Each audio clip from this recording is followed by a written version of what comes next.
ஜூலை மாதம் 8ஆம் தேதி செவ்வாய்க்கிழமை.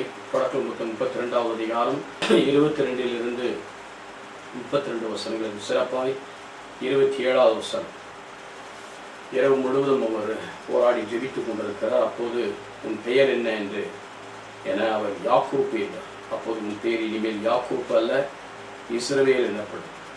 ஏனென்றால் நீ கடவுளோடும் மனிதரோடும் போராடி வெற்றி கொண்டாய் என்றார். கடவுளோடும் போராடி வெற்றி கொண்டாய் என்றார். ஆனால் அதே நேரத்தில் அவரும் உன் பெயர் சொல்லும் என்றார். கேட்டது என்ற நேரத்தில் அவருக்கு ஆசி வழங்கினார். பெயர் மாற்றப்படுகிறார். எப்படி சவுல் பவுலாக மாறுகிறார்.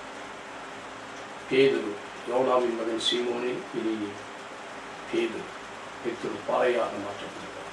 சவுல் பவுலாக மாறுகிறார்.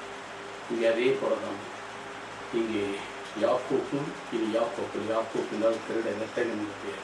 இஸ்ரவேல் கடவுளுடைய மக்கள். இஸ்ரவேல் என்றால் கடவுளுடைய மக்கள் என்ற பெயர். நம்முடைய வாழ்க்கையிலும் கடவுளுடைய மக்களாக நாம் மாற வேண்டும். பேரளவு மட்டுமல்ல, உடைய பெயரே அதுக்கு ஒரு ஆதாரமாக அமைகிறது. இப்படி இயேசு கிறிஸ்து ஆண்டவர், இயேசு என்பது மீட்பர் என்று கிறிஸ்து என்று அபிஷேகம் செய்யப்பட்டது. இயேசு கிறிஸ்து என்றும் சேர்ந்துதான் ஆண்டவராக மாறுகிறார். அந்த உண்மையான வழிநடத்தலை நம்முடைய வாழ்க்கையிலும் பெற்று அவர் என்ன செய்கிறார்?